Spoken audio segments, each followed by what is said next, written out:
Welcome back to our channel Nivy Academy. I am Jyoti and your chemistry educator. Last class में हमने देखो जो हमारा chapter thermodynamics था उसको हमने 3 पार्ट्स में कंप्लीट कर दिया है। 2 पार्ट्स में हमने थर्मोडायनेमिक्स देखा था, एक पार्ट हमारा थर्मोकेमिस्ट्री का था। इसके बाद हमने जेईई मेंस के पीवाईक्यू सोल्व भी कर लिए थे। आई होप आप लोगों ने भी कर लिए होंगे और चैप्टर के सारे कॉन्सेप्ट क्लियर होंगे। और स्टार्ट करते हैं आज हम इसके नीट पीवाईक्यू। तो आज हम इसके नीट पीवाईक्यू सोल्व करेंगे। आज की क्लास में जो हमारे पीवाईक्यू रहने वाले हैं वो होंगे 20 क्वेश्चन के, जिसके बाद जो नेक्स्ट पार्ट आएगा हमारा वो भी नीट पीवाईक्यू होगा थर्मोडायनेमिक्स का। तो स्टार्ट करते हैं आज की क्लास। आज की क्लास का जो फर्स्ट क्वेश्चन रहने वाला हमारा वो है which of the following are not state function. इन्होंने पूछा है नोट,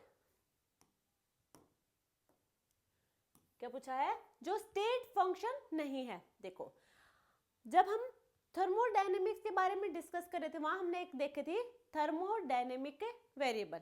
वहां पे हमने 2 फंक्शन के बारे में डिस्कस किया था। फर्स्ट फंक्शन था हमारा पाथ फंक्शन एंड सेकंड था स्टेट फंक्शन। पाथ फंक्शन वो था जो पाथ पर डिपेंड करता था, स्टेट फंक्शन वो था जो पाथ पर डिपेंड नहीं करता था, यानी कि पाथ इंडिपेंडेंट फंक्शन। अब जो हमने पाथ डिपेंडेंट फंक्शन थे वो सिर्फ 2 फंक्शन थे, एक हमारा हीट और एक हमारा वर्क डन। जो हमारे पाथ फंक्शन थे यानी कि पाथ पर डिपेंड करेंगे वो होगा heat and work done. Heat को हमने रिप्रेजेंट किया था Q से और वर्क डन को रिप्रेजेंट किया था हमने W से। देखो पाथ फंक्शन पाथ पे डिपेंड है और हमसे पूछा जो स्टेट फंक्शन नहीं है, यानी कि स्टेट फंक्शन पाथ इंडिपेंडेंट जो पाथ पर डिपेंड करेंगे। स्टेट फंक्शन तो वो है जो पाथ पर इंडिपेंडेंट हो, वो हमें नहीं बताने, हमें बताने उनको छोड़ के जो भी होंगे वो हमारे पाथ फंक्शन होंगे, यानी कि पाथ पर डिपेंड होंगे। और पाथ पर डिपेंड होंगे वो हमारे 2 फंक्शन है, एक हमारा हीट होगा, सेकंड होगा वर्क डन। हीट को हमने Q से रिप्रेजेंट किया था, वर्क डन को W से, यानी कि जो स्टेटमेंट सेकंड और थर्ड है वो हमारी करेक्ट होगी। तो सेकंड और थर्ड कहाँ पे है, ऑप्शन डी, यानी कि ऑप्शन डी हमारा करेक्ट आंसर रहेगा। क्वेश्चन में पूछा है जो स्टेट फंक्शन नहीं है यानी कि पाथ इंडिपेंडेंट फंक्शन होंगे वो हमें बताने हैं। हमें पता है जो पाथ इंडिपेंडेंट फंक्शन ना हो, यानी कि वो पाथ पर डिपेंड हो, और पाथ पर डिपेंड सिर्फ 2 ही फंक्शन थे हमारा, एक हीट था और एक वर्क डन था। स्टेट फंक्शन हमारा मेनली डिपेंड करेगा इनिशियल एंड फाइनल स्टेट पर, ना कि पाथ पर। उसे कोई फर्क नहीं पड़ेगा हीट किधर से जा रही है, कोई भी एनर्जी किधर से जा रही है, उसका पाथ क्या है, पाथ चेंज हो सकता है बट वो मेनली डिपेंड करेगा इनिशियल एंड फाइनल स्टेट पर। नेक्स्ट क्वेश्चन होगा हमारा इन ए क्लोज इंसुलेटेड कंटेनर। देखो क्या है, close insulated container. Close insulated मतलब क्लोज्ड इंसुलेटेड। जब हम टाइप ऑफ सिस्टम डिस्कस कर रहे थे वहां हमने देखा था एक था हमारा ओपन, एक क्लोज और एक हमारा था इंसुलेटेड। अब यहाँ पे है क्लोज इंसुलेटेड, यानी कि हीट और मैटर, हीट और मैटर दोनों का ही एक्सचेंज यहाँ पे नहीं होगा। किसी का एक्सचेंज नहीं होगा, ना हीट का होगा सराउंडिंग के साथ, ना ही मैटर का एक्सचेंज होगा सराउंडिंग के साथ। ये होगा हमारा क्लोज इंसुलेटेड कंटेनर है, जहां से कोई हीट का फ्लो नहीं होगा, हीट का फ्लो नहीं होगा, यानी कि Q होगी हमारी 0। Q हमारी 0। A liquid is stirred with a paddle to increase the temperature, which of the following is true. यहाँ पे क्या है, टेम्परेचर को इंक्रीज किया गया है जो हमारा लिक्विड स्टिर्ड है। अब देखो हमें पता है अकॉर्डिंग टू फर्स्ट लॉ, हम बात करेंगे according to first law. First law के according del U is equal to Q plus W। Q हमारा हमने देख लिया था कि है क्लोज इंसुलेटेड कंटेनर, यानी कि Q 0, तो Q की वैल्यू 0, तो del U is equal to W। यहां से निकल के आया del U is equal to W। ठीक है, अब ये del U is equal to W है, ये 0 तो होगा नहीं। ठीक है, यहाँ पे 0 से ज्यादा ही या फिर 0 के अलावा कोई वैल्यू होगी इनकी, 0 के इक्वल होगा नहीं, तो not equal to 0। Del U W के इक्वल होगा बट 0 के इक्वल नहीं होगा, और Q हमारी 0 के इक्वल होगी। देखो ऑप्शन ऑप्शन फर्स्ट हमारा बिल्कुल सही है। नेक्स्ट क्वेश्चन की बात करें हम, विच of the following is the correct equation. यदि हम बात करें करेक्ट इक्वेशन की जो हमें गिवन है, अब कौन सी है, देखो अभी हमने डिस्कस किया हमारे फर्स्ट लॉ के according, del U is equal to del Q plus del W. ये होगा हमारा according to first law. First law के according change in internal energy होगी वो हमारे इक्वल होगी हीट और वर्क डन के सम के। तो ये होगा हमारा, यानी कि ऑप्शन ए हमारा करेक्ट आंसर रहेगा। नेक्स्ट क्वेश्चन होगा हमारा, choose the correct statement for the work done in expansion and heat absorb और रिलीज व्हेन। देखो वर्क डन हमें देखो कोई भी स्टेटमेंट, यहाँ पे 4 स्टेटमेंट गिवन, हमें उनमें से बताना है कौन सी सही है। वर्क डन को किस में लिया है, एक्सपेंशन में। सबसे पहले देखो वर्क डन हमेशा एक्सपेंशन में नेगेटिव वैल्यू देगा, और ये नेगेटिव वैल्यू क्यों देगा ये हमने क्लास में डिस्कस कर लिया था। एक्सपेंशन में नेगेटिव और कंप्रेशन में पॉजिटिव वैल्यू देगा वर्क डन। इसका एक्सप्लेनेशन हमें कॉन्सेप्ट क्या था वहां पे देख लिया था, यानी कि शायद सेकंड क्लास में देख लिया था हमने थर्मोडायनेमिक्स की। अब देखो वर्क डन एक्सपेंशन में यानी कि उसकी वैल्यू नेगेटिव आएगी। अब हीट अब्जॉर्ब और release when 5 litres of an ideal gas at 10 atmospheric pressure isothermally expand into vacuum. ये क्या है, isothermally expends into vacuum, expends into vacuum. Expends into vacuum means यानी कि जो हमने प्रेशर एक्सटर्नल प्रेशर लगाया, यानी कि जो हमारा एक्सटर्नल प्रेशर होगा वो 0 होगा। एक्सपेंड्स इनटू वैक्यूम यानी कि external pressure is equal to 0। अब हमें पता है जो वर्क डन है, वर्क डन हमारा एक्सपेंशन में यानी कि नेगेटिव, तो माइनस फॉर्मूला होगा इसका P external del V change in volume. अब हम बात करें पी एक्सटर्नल हमारा 0 क्वेश्चन में ही क्यों है, जो हमारी स्टेटमेंट है इसके अकॉर्डिंग एक्सटर्नल प्रेशर हमारा 0 के इक्वल है। यदि एक्सटर्नल प्रेशर 0 के इक्वल है तो पूरी टर्म हमारी 0 हो जाएगी, यानी कि वर्क डन हमारा 0 होगा। अब देखो both the heat and work done will be greater than 0। Work done greater than 0 नहीं होगा, वो 0 के इक्वल होगा। तो यानी कि फर्स्ट स्टेटमेंट गलत है। Heat absorb will be less than 0 and work done will be positive. Work done positive नहीं होगा। देखो वैल्यू क्या है इसकी 0। पॉजिटिव कब होगा, जब 0 से वैल्यू ज्यादा हो। Work done will be 0 and heat also be 0। ये हमारा बिल्कुल सही है। Work done will be greater than 0, work done 0 से ज्यादा नहीं है, यानी कि ये भी गलत है। यानी कि ऑप्शन सी हमारा बिल्कुल सही है। वर्क डन हमारा 0 के इक्वल होगा क्योंकि एक्सपेंड्स इनटू वैक्यूम यानी कि जो हमारा एक्सटर्नल प्रेशर होगा वो 0 के इक्वल होगा। एक्सटर्नल प्रेशर 0 के इक्वल होगा तो हमारे वर्क डन भी 0 हो जाएगा एक्सपेंशन में। नेक्स्ट क्वेश्चन होगा फॉर एन एंडोथर्मिक रिएक्शन। देखो हमने जो थर्मोकेमिकल रिएक्शन थी वहां पे हमने डिस्कस की थी 2 रिएक्शन मेन, एक्सोथर्मिक और एंडोथर्मिक रिएक्शन। एंडोथर्मिक रिएक्शन के बारे में यहाँ पे बात करनी है। जो हमारी एंडोथर्मिक रिएक्शन थी उसमें हमने बताया था कि एनर्जी हमारी अब्जॉर्ब होगी, एनर्जी हमारी अब्जॉर्ब होगी, तो change in enthalpy is greater then 0, change in enthalpy is greater then 0।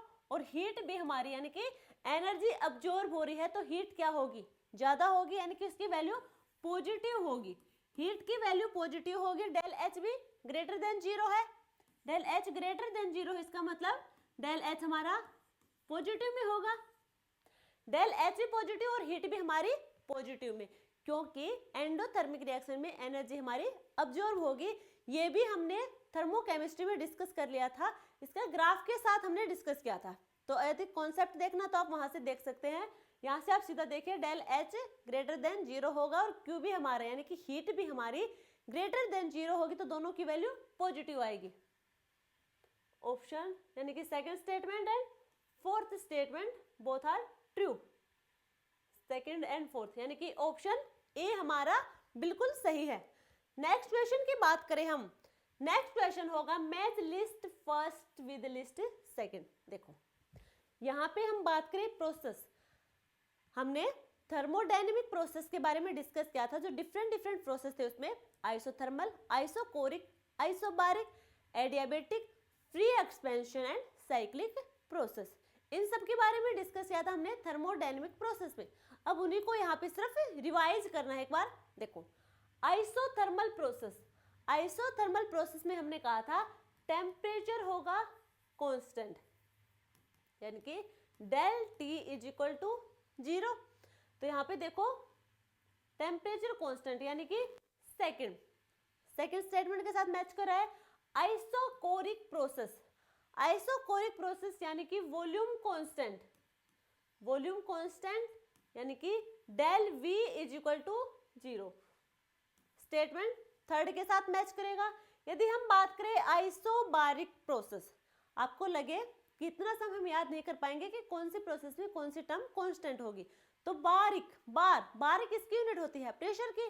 तो यहाँ पे होगा हमारा प्रेशर कांस्टेंट, प्रेशर कांस्टेंट यानी कि del P is equal to 0। तो जो हमारा C होगा वो मैच करेगा फोर्थ स्टेटमेंट के साथ। आइसोबारिक प्रोसेस में प्रेशर कांस्टेंट होगा। एडियाबेटिक प्रोसेस, एडियाबेटिक प्रोसेस भी हमने थर्मोडायनेमिक प्रोसेस में डिस्कस की थी। हमने कहा था वहां पे कोई हीट का एक्सचेंज नहीं होगा, हीट का एक्सचेंज नहीं होगा तो Q यानी कि हीट हमारी होगी 0 के इक्वल, और ये मैच करेगा यहाँ पे हमारी स्टेटमेंट फर्स्ट के साथ, नो हीट एक्सचेंज। तो ये था हमारा मैच द कॉलम का क्वेश्चन। अब हम बात करें नेक्स्ट क्वेश्चन की, the work done during reversible isothermal expansion of 1 mole of hydrogen gas. देखो work done during reversible isothermal, हमें वर्क डन कैलकुलेट करना है आइसोथर्मल रिवर्सिबल एक्सपेंशन प्रोसेस में। अब हम बात करें एक्सपेंशन की, एक्सपेंशन में वर्क डन हमेशा नेगेटिव होगा, एक्सपेंशन में वर्क डन हमेशा नेगेटिव होगा। और वर्क डन देखो हमें पता है work done P del V यानी कि P एक्सटर्नल डेल V भी होता है, बट हमें यहाँ पे कैलकुलेट करना है रिवर्सिबल आइसोथर्मल रिवर्सिबल प्रोसेस में। वहां पे जो वर्क डन होगा नेगेटिव होगा क्योंकि यहाँ पे एक्सपेंशन का वर्क डन है, minus N R T L N given क्या है, यदि वॉल्यूम गिवन है तो होगा V2 अपॉन V1। यदि हमें प्रेशर गिवन है, यदि हमें प्रेशर गिवन है तो ये होगा हमारा nRT/ln P1 upon P2। Pressure given है तो ये फॉर्मूला, वॉल्यूम गिवन है तो ये वाला फॉर्मूला यूज करेंगे। 25 डिग्री सेल्सियस फ्रॉम प्रेशर, हमें प्रेशर गिवन है तो ये वाला फॉर्मूला लगेगा। P1 हमारा है, P1 है 20 एटमॉस्फेयर और P2 हमारा होगा 10 एटमॉस्फेयर। वैल्यू पुट करेंगे, टेम्परेचर हमें गिवन है 25 डिग्री सेल्सियस, टेम्परेचर हमारा 25 डिग्री सेल्सियस है। यदि हम केल्विन में करेंगे तो 25 प्लस 273 यानी कि 298 केल्विन, ये होगा हमारा temperature. Number of moles given हमें कितना 1 यानी कि n की वैल्यू होगी 1। सारी वैल्यू पुट करेंगे यहाँ पे तो वर्क डन होगा माइनस n की वैल्यू 1, r की वैल्यू यहाँ पे गिवन है, देखो r की वैल्यू गिवन है तो r हमारा 2, टेम्परेचर है 298, ln P1 20 अपॉन 10, 0 से 0 कैंसिल, ln 2। यदि हम इसे लॉगरिथम की टर्म में लिखें, देखो W is equal to minus 2.303, 1 तो रहेगा इंटू 2 इंटू 298, ln का बन जाएगा लॉगरिथम और ये वैल्यू है 2। log 2 की वैल्यू होगी, log 2 की वैल्यू होगी 0.30, ये होगी हमारी log 2 की वैल्यू। इसे हम कैलकुलेट करेंगे तो हमारी आएगी वैल्यू, देखो कैलकुलेट खुद कर लेना, कैलकुलेशन है, 0 तो यहाँ पे होगा नहीं, 0 तो होगा नहीं। 100 कैलोरी, देखो पहले तो देखो वर्क डन आएगा किसमें, नेगेटिव वैल्यू में आएगा, पॉजिटिव में तो आएगा नहीं, तो ये हमारी पॉजिटिव है और ये पॉजिटिव, ये तो होगा नहीं, हमारा आंसर आएगा ए। आंसर आएगा ए ऑप्शन। इसे आप खुद कैलकुलेट कर लेना, वैल्यू सारी पुट कर दी यहाँ पे जो कि गिवन है, हमें कोई वैल्यू खुद से निकालनी नहीं पड़ी, हमें सिर्फ वर्क डन निकालना है। बाकी उसके फॉर्मूला में जितने भी टर्म है सारे की वैल्यू हमें गिवन है, सीधी वैल्यू पुट करेंगे और आंसर हमें मिल जाएगा। बात करें नेक्स्ट क्वेश्चन की। नेक्स्ट क्वेश्चन होगा विच amongst the following option is correct relation between change in enthalpy. देखो ये चेंज इन एंथैल्पी, एंथैल्पी हमारा H, चेंज इन एंथैल्पी यानी कि डेल H। बात करें हम change in internal energy, internal energy जिसे हमने रिप्रेजेंट किया था U से, बात करें इसके चेंज इन इंटरनल एनर्जी यानी कि डेल U, इनके बीच का रिलेशन बताना है। हमने क्लास में डिस्कस किया था del H is equal to del U plus del PV, ये हमने डिस्कस किया था del H is equal to del U plus del PV। हमें पता है यदि हम बात करें आइडियल गैस इक्वेशन की, आइडियल गैस इक्वेशन की, तो PV होगा हमारा, वो होगा nRT, यहाँ पे है डेल PV यानी कि डेल NGRT। ये G क्यों लिखा है, ये है गैसियस मॉलिक्यूल के लिए। ये फॉर्मूला यानी कि जो डेल PV है वो डेल NGRT में तभी लगेगा जब हम गैसियस मॉलिक्यूल की बात करें, सिर्फ और सिर्फ गैसियस मॉलिक्यूल्स में ये फॉर्मूला लगेगा, अदरवाइज सॉलिड और लिक्विड स्टेट में ये फॉर्मूला यूज नहीं होगा। ठीक है, तो del H is equal to del U plus यहाँ पे हम लिख सकते हैं ये वाले टर्म डेल NGRT, तो ये होगा इन दोनों के बीच का relation del H and del U। Option D हमारा करेक्ट आंसर रहेगा। नेक्स्ट क्वेश्चन, नेक्स्ट क्वेश्चन होगा हमारा the correct option for free expansion of an ideal gas under the adiabatic condition. Adiabatic condition क्या कह रहा है, जो इनमें स्टेटमेंट गिवन है वहीं से देखो। यदि हम बात करें adiabatic condition, adiabatic condition, adiabatic condition में होगा जहां पे नो हीट एक्सचेंज, हीट का कोई एक्सचेंज नहीं होगा सिस्टम में सराउंडिंग के साथ, देन Q हमारी जीरो के इक्वल होगी, Q जीरो के इक्वल होगी। यदि हम बात करें free expansion, free expansion process यानी कि हमने थर्मोडायनेमिक प्रोसेस में डिस्कस किया था फ्री एक्सपेंशन प्रोसेस के बारे में, हमने कहा था यहाँ पे जो एक्सटर्नल प्रेशर होगा, एक्सटर्नल प्रेशर जीरो के इक्वल होगा। अब देखो यदि हम बात करें वर्क डन की, वर्क डन जो हमारा होगा वो होता है, एक मिनट, बात करें हम according to first law, first law के according del U is equal to Q plus W, और जो W वर्क डन हमारा होता है, वर्क डन होगा minus P external del V, ये होगा हमारा वर्क डन, इधर है डेल U। हमने देखा Q हमारा जीरो है क्योंकि स्टेटमेंट में यानी कि क्वेश्चन में गिवन है, क्योंकि एडियाबेटिक प्रोसेस है, एडियाबेटिक प्रोसेस में कोई हीट का एक्सचेंज नहीं होगा, हीट का एक्सचेंज नहीं होगा, देन Q हमारा जीरो के इक्वल होगा, तो Q हमारी जीरो, हीट हमारा जीरो होगा। अब बात करें free expansion process, free expansion process में जो एक्सटर्नल प्रेशर होगा वो जीरो के इक्वल होगा, एक्सटर्नल प्रेशर जीरो के इक्वल, तो ये पूरी टर्म क्या होगी, मल्टीप्लाई में है यानी कि पूरी टर्म भी जीरो के इक्वल हो जाएगी। ये दोनों जीरो यानी कि हीट और वर्क डन दोनों ही जीरो हैं, तो डेल U हमारा क्या होगा, वो भी जीरो के इक्वल होगा, जीरो और जीरो क्या होगा, ओवरऑल जीरो, तो डेल U भी हमारा जीरो के इक्वल है। अब हम बात करें आइडियल गैस की, जो हमारा आइडियल गैस है, आइडियल गैस के according del U directly proportional होगा डेल T के, डेल U डायरेक्टली प्रोपोर्शनल होगा डेल T के। अब डेल U जीरो है तो डेल T भी जीरो होगा, डेल T भी जीरो होगा, यानी कि सारी term zero, del T zero, Q zero और वर्क डन भी जीरो, यानी कि ऑप्शन डी हमारा करेक्ट आंसर रहेगा।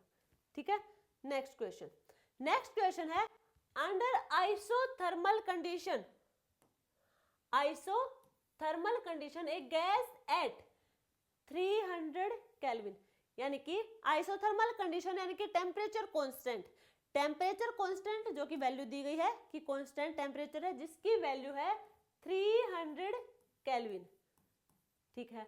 एक्सपेंड्स फ्रॉम, एक्सपेंड यानी कि एक्सपेंशन है, यदि हम बात करें एक्सपेंशन वाले वर्क डन की, उसकी याद रखना वैल्यू हमेशा नेगेटिव होगी। फ्रॉम 0.1 लीटर टू 0.25 लीटर, यानी कि V1 हमारा है 0.1 लीटर और V2 होगा हमारा 0.25 litre. Against a constant external pressure, जो हमारा एक्सटर्नल प्रेशर होगा वो कांस्टेंट है जिसकी वैल्यू 2 बार गिवन है। P एक्सटर्नल होगा हमारा वो होगा 2 बार। हमें कैलकुलेट करना है work done by the gas is, जो वर्क डन होगा हमारा वो होगा P एक्सटर्नल डेल V, जो वर्क डन होगा हमारा वो होगा minus P external del V। P external यानी कि एक्सटर्नल प्रेशर, माइनस क्यों लिखा, क्योंकि एक्सपेंशन, एक्सपेंशन में हमारी वर्क डन हमेशा नेगेटिव होगा।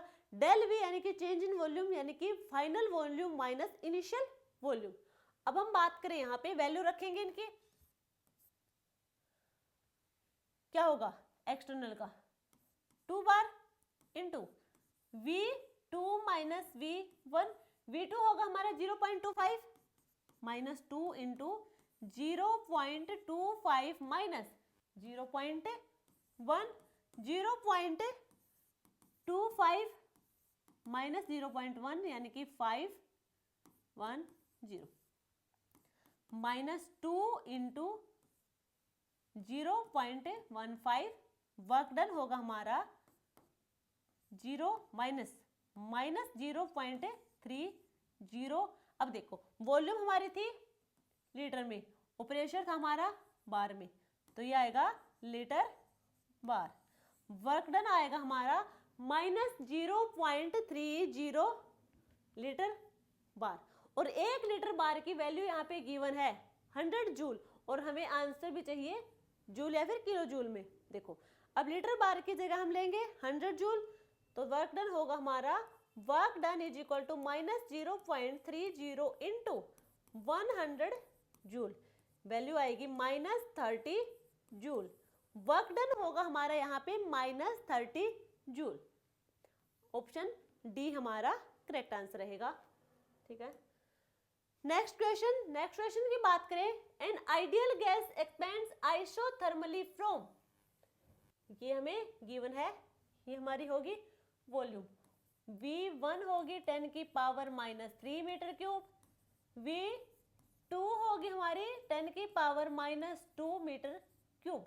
टेम्परेचर कांस्टेंट टेम्परेचर है 300 kelvin, against a constant pressure जो कि वैल्यू है 10 की पावर 5, ये हमें एक्सटर्नल प्रेशर गिवन है। हमें कैलकुलेट करना है वर्क डन। हमें पता है वर्क डन का फॉर्मूला, लास्ट क्वेश्चन सोल्व किया था वही फॉर्मूला होगा माइनस P एक्सटर्नल, माइनस लिखा क्योंकि है यहाँ पे gas expansion on the gas होगा, तो यानी कि हमारा वर्क डन नेगेटिव में होगा। डेल V, प्रेशर हमारा 10 की पावर 5 डेल V यानी कि V2 minus V1 is equal to minus 10 की पावर 5, V2 हमारा 10 की पावर माइनस 2 माइनस 1 हमारा 10 की पावर माइनस 3। देखो माइनस 10 की पावर 5, इसे हम लिख सकते हैं 1/100, 10 की पावर माइनस 2, या फिर उसे हम लिख सकते हैं 1/100 माइनस 1/1000। यदि हम इसे सोल्व करेंगे एलसीएम के थ्रू 1000, इधर होगा 10 माइनस 1, 10 माइनस 1 यानी कि 9। तो देखो जो हमारा वर्क डन होगा वो होगा माइनस 10 की पावर 5, इधर होगा 10 माइनस 1 9, 9/1000 ये होगा। अब इसे सोल्व करेंगे हम, इधर क्या है 10 की पावर 3, ऊपर जाएंगे तो माइनस में हो जाएंगे, तो यानी कि माइनस 10 की पावर 5 इंटू माइनस 10 की पावर माइनस 3, अच्छा 10 की पावर माइनस 3 इंटू 9, ये कैंसिल होंगे तो कितने होंगे 2 माइनस 10 की पावर 2 इंटू 9 यानी कि -900 जूल, ये होगा हमारा वर्क डन। -900 जूल होगा हमारा work done. Option B, option B हमारा करेक्ट आंसर रहेगा। ठीक है, अब हम बात करें नेक्स्ट क्वेश्चन की। नेक्स्ट क्वेश्चन होगा हमारा reversible expansion of an ideal gas, reversible expansion of an ideal gas under isothermal and adiabatic condition. ये दो कंडीशन गिवन है, एक हमारी आइसोथर्मल की है, एक हमारी एडियाबेटिक की है। जो आइसोथर्मल है यानी कि देखो इस ग्राफ में देखो, जो हमारा x और y कर्व है, ये हमारा कर्व होगा आइसोथर्मल कंडीशन का, और जो हमारा x और z का होगा ये होगा एडियाबेटिक एक्सपेंशन। ये एडियाबेटिक एक्सपेंशन का, ये आइसोथर्मल एक्सपेंशन का। देखो यदि हम बात करें आइसोथर्मल, आइसोथर्मल यानी कि टेम्परेचर कांस्टेंट और del T is equal to 0। Adiabatic की बात करें, एडियाबेटिक यानी कि नो हीट एक्सचेंज, या फिर हम बात करें कोई हीट का फ्लो होगा नहीं। हीट का फ्लो नहीं होगा तो Q हमारा 0 के इक्वल होगा, Q हमारा 0 के इक्वल होगा।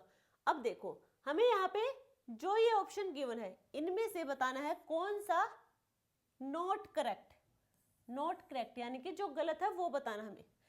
यदि हम बात करें, देखो यदि हम वर्क डन की बात करें, वर्क डन है एक्सपेंशन में, वर्क डन एक्सपेंशन में हमेशा नेगेटिव होगा, यानी कि वर्क डन होगा हमारा लेस देन 0, वर्क डन होगा लेस देन 0। यदि हम बात करें according to first law, according to first law, first law के according del U is equal to Q plus W. Q हमारा होगा 0 क्योंकि हम बात कर रहे हैं यहाँ पे एक्सपेंशन, एडियाबेटिक एक्सपेंशन की, सॉरी। क्यू हमारा 0 के इक्वल होगा तो डेल यू हमारा डब्ल्यू, डेल यू डब्ल्यू के इक्वल होगा। डेल यू हमारा डब्ल्यू के इक्वल है तो जो डब्ल्यू है यानी कि वर्क डन, वर्क डन के बारे में हमने देखा कि एक्सपेंशन में नेगेटिव होगा, वर्क डन नेगेटिव यानी कि डेल यू की वैल्यू भी नेगेटिव में आएगी, तो डेल यू भी हमारा नेगेटिव में होगा तो लेस देन 0, लेस देन 0 होगा। यदि हम बात करें आइडियल गैस की, आइडियल गैस में हमें पता है डेल यू डायरेक्टली प्रोपोर्शनल होगा डेल टी के। यदि डेल यू की वैल्यू नेगेटिव है तो डेल टी की वैल्यू भी नेगेटिव में होगी, डेल टी भी हमारा लेस देन 0 होगा, लेस देन 0 होगा। डेल टी हमारा क्या, चेंज इन टेम्परेचर, यानी कि T1 minus T2 less than 0, T1 minus T2 less than 0। अब देखो 0 से कम कब होगी तब ये वैल्यू, यदि T2 की वैल्यू यानी कि नेगेटिव में वैल्यू तभी आएगी तब नेगेटिव वाले की वैल्यू ज्यादा होगी। अब यहाँ पे नेगेटिव वाला कौन सा है, T2। यदि T2 की वैल्यू ज्यादा होगी T1 से तो वैल्यू अपने आप नेगेटिव में आएगी, यानी कि T1 लेस देन T2। ठीक है, T1 लेस देन T2। मान लीजिए ये हमारा T1 है,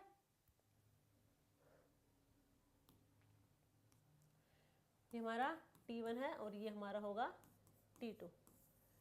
तो क्या हुआ, T2 ग्रेटर देन T1 यानी कि डेल T भी लेस देन 0। ओवरऑल इसकी वैल्यू भी क्या आएगी, नेगेटिव में। तो ये तो ठीक है, T2 की वैल्यू ज्यादा होगी T1 से, या फिर कह दे T1 is less then T2, value आनी चाहिए नेगेटिव में। नेगेटिव वैल्यू की, नेगेटिव वाली जो टर्म है उसकी वैल्यू ज्यादा होनी चाहिए पॉजिटिव वाली से। अब देखो यहाँ पे क्या दिखा रहे, दोनों इक्वल है, इक्वल नहीं है, एक कम है एक ज्यादा है, तो हमारी इनकरेक्ट स्टेटमेंट यही होगी। ठीक है, इनकरेक्ट स्टेटमेंट यही होगी, ऑप्शन बी।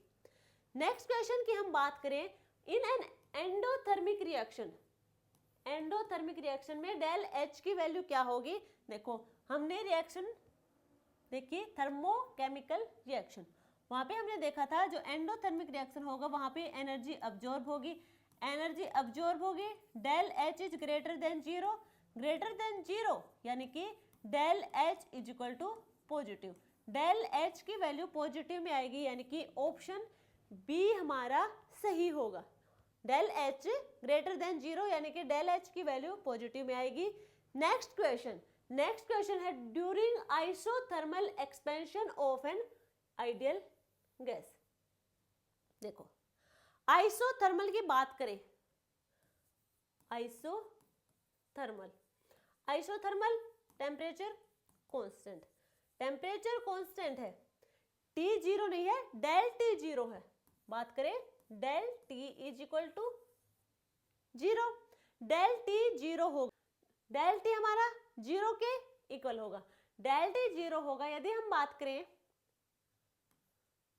यहाँ पे हमें ऑप्शन में गिवन है एंथैल्पी के बारे में और इंटरनल एनर्जी होगी हमारी डेल यू और एंथैल्पी होगी हमारी डेल एच। दोनों का रिलेशन बताएं तो होगा del H is equal to del U plus del P V. यदि हम बात करें गैसियस स्टेट की तो del U plus del N G are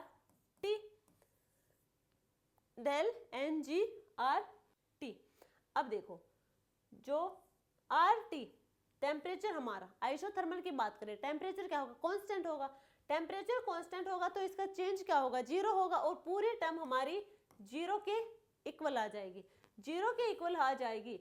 और देखो डेल यू, यदि हम बात करें आइडियल गैस की, डेल यू होगा हमारा डायरेक्टली प्रोपोर्शनल होगा, ठीक है।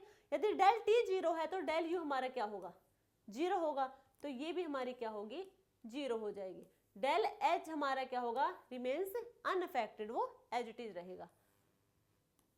जो हमारा डेल यू था, डेल यू होगा वो डेल टी पर डिपेंड करेगा आइडियल गैस में, उसके डायरेक्टली प्रोपोर्शनल होगा, डेल टी जीरो यानी कि डेल यू भी जीरो हो जाएगा।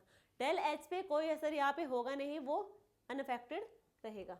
बात करें हम नेक्स्ट क्वेश्चन की, नेक्स्ट क्वेश्चन है if del H the change in enthalpy and del E is the change in internal energy.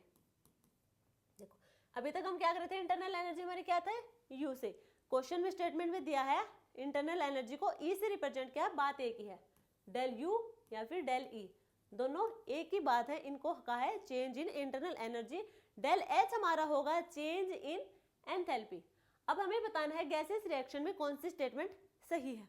पहले इनके रिलेशन देखो, डेल एच होगा हमारा वो होगा del U plus del P V.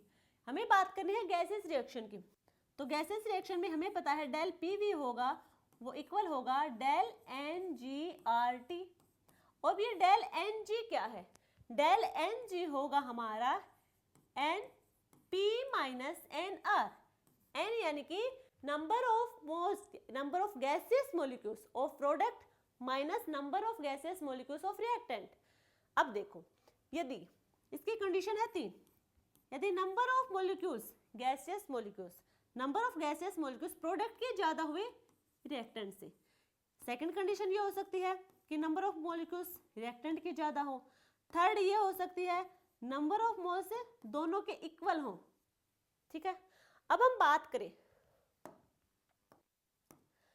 यदि प्रोडक्ट के ज्यादा है, प्रोडक्ट के नंबर ऑफ मोल्स ज्यादा यानी कि पॉजिटिव वाली टर्म ज्यादा यानी कि डेल एन जी पॉजिटिव होगी, डेल एन जी पॉजिटिव होगी, यहां लिखते हैं डेल एन जी हमारी पॉजिटिव होगी। अब देखो रिएक्टेंट वाले ज्यादा हैं यानी कि नेगेटिव वाली वैल्यू ज्यादा है, नेगेटिव वैल्यू ज्यादा होगी तो डेल एन जी हमारा नेगेटिव होगा, दोनों इक्वल हैं, डेल एन जो number of gases molecules product के और रिएक्टेंट के दोनों के सेम है, दोनों एक दूसरे को कैंसिल आउट कर देंगे क्योंकि वैल्यू एक की पॉजिटिव एक की नेगेटिव में होगी, दोनों कैंसिल आउट कर देंगे तो जो डेल एन जी हमारा वो होगा जीरो के इक्वल, ये कंडीशन है। अब हम बात करें यहाँ पे यदि डेल एन जी पॉजिटिव है, डेल एन जी पॉजिटिव है यानी कि ये वाली प्रोसेस आप आगे के समझ गए होंगे। यदि प्रोडक्ट में नंबर ऑफ गैसेस मॉलिक्यूल्स ज्यादा है रिएक्टेंट से तो डेल एन जी पॉजिटिव होगी। तो हम बात करेंगे यदि यहाँ पे वैल्यू पॉजिटिव है यानी कि प्रोडक्ट में नंबर ऑफ गैसेस मॉलिक्यूल्स ज्यादा है तो ओवरऑल हमारा क्या होगा, ओवरऑल हमारा ये पॉजिटिव है।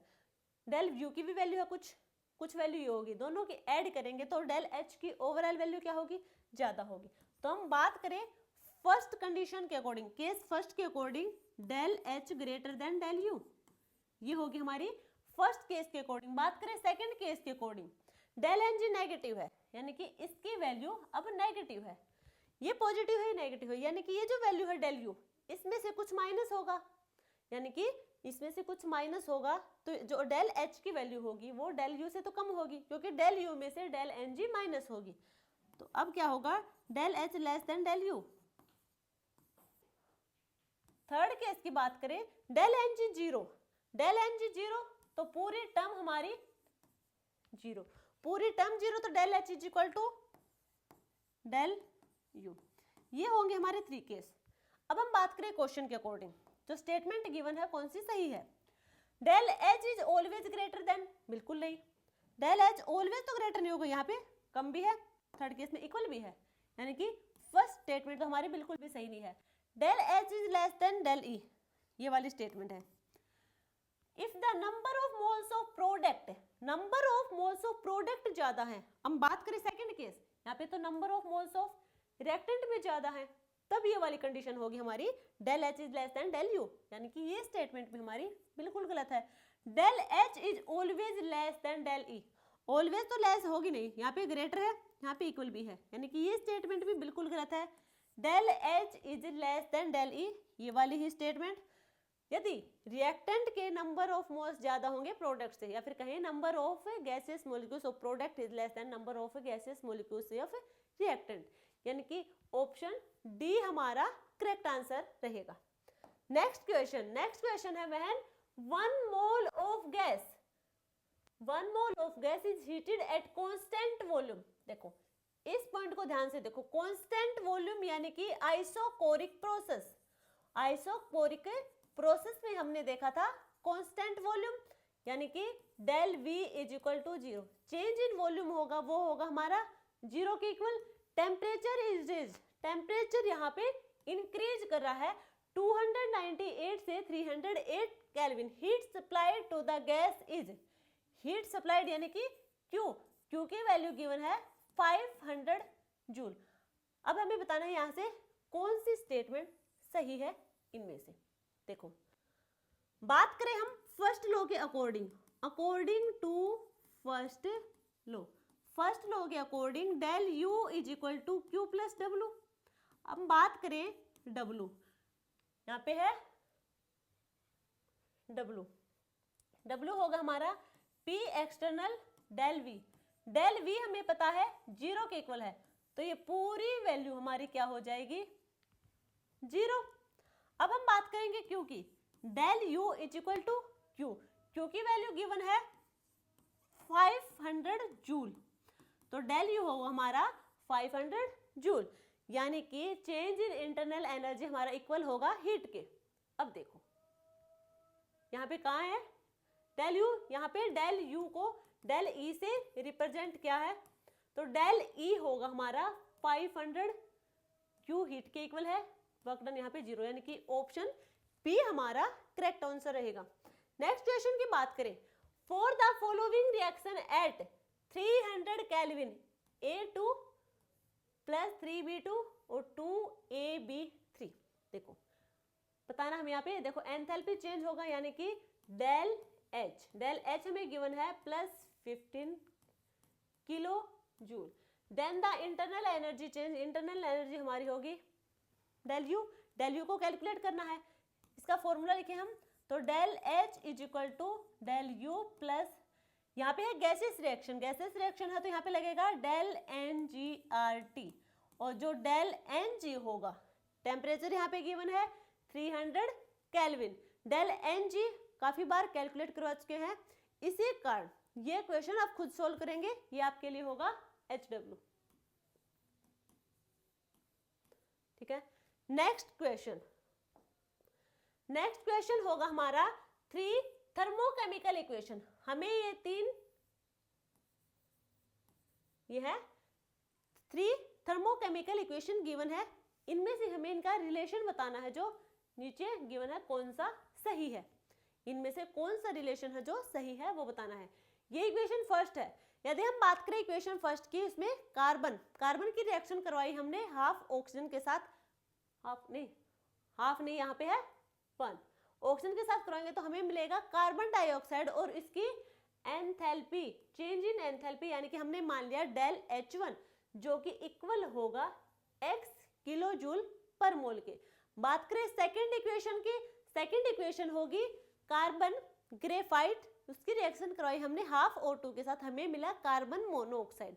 यहाँ पे जो चेंज इन एंथैल्पी होगी यानी कि डेल H2 होगा वो होगा y किलो जूल पर मोल। बात करें हम कार्बन मोनोऑक्साइड, हाफ ऑक्सीजन के साथ रिएक्शन करवाई, हमें मिलेगा कार्बन डाइऑक्साइड। यहाँ पे जो चेंज इन एंथैल्पी होगा वो होगा Z किलो जूल पर मोल। हमें बताना है जो नीचे स्टेटमेंट गिवन है इनमें से कौन सी सही है।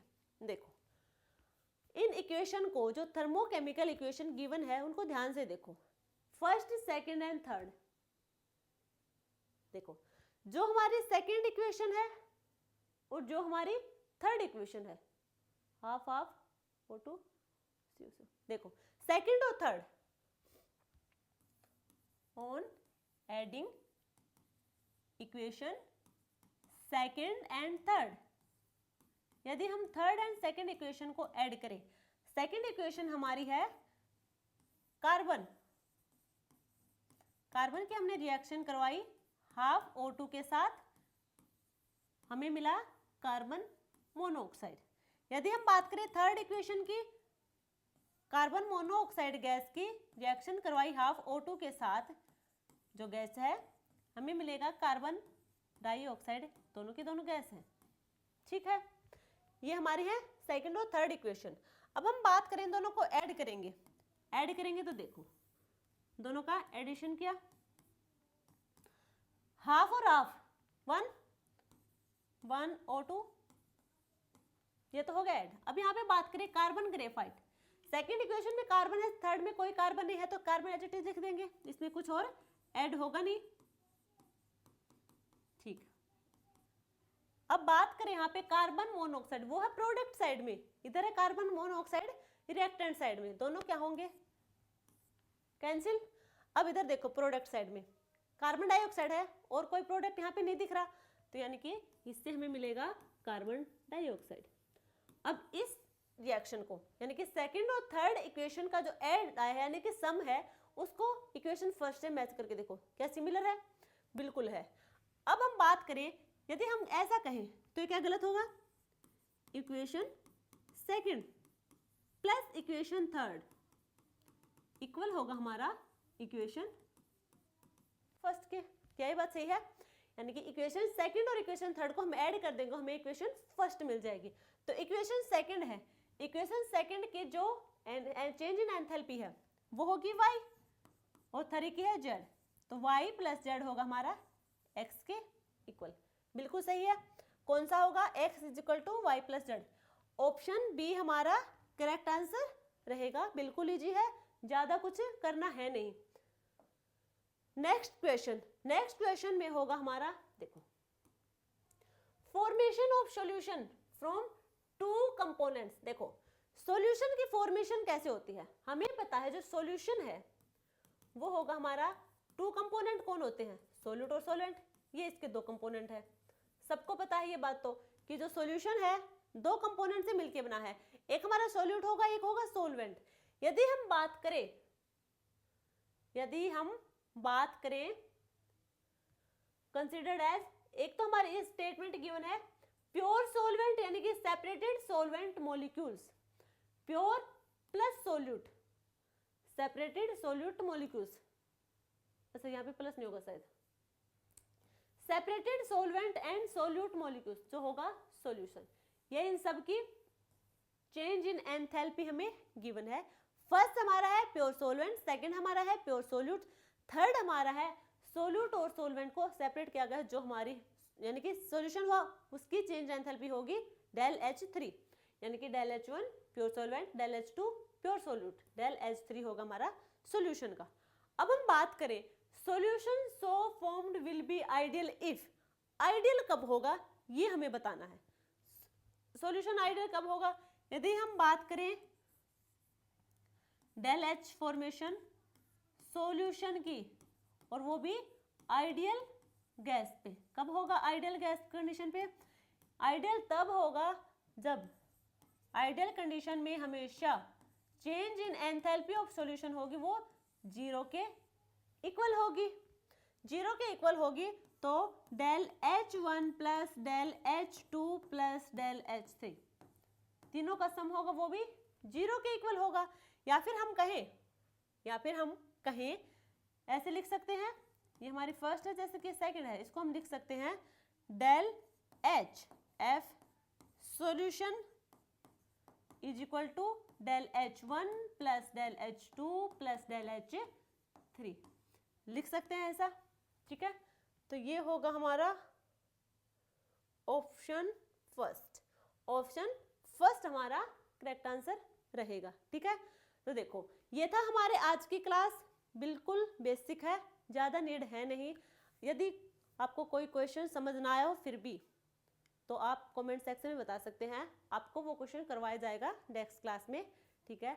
ज़्यादा है नहीं, जेईई मेंस में थोड़ा इसके कंपैरिजन में थोड़ा डिफिकल्ट है, नीट में बिल्कुल बेसिक है।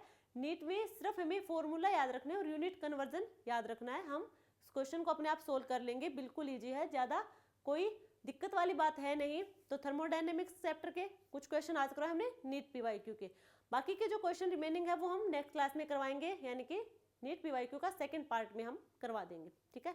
तब तक के लिए थैंक यू। क्लास अच्छी लगे तो लाइक शेयर एंड सब्सक्राइब करना, ओके।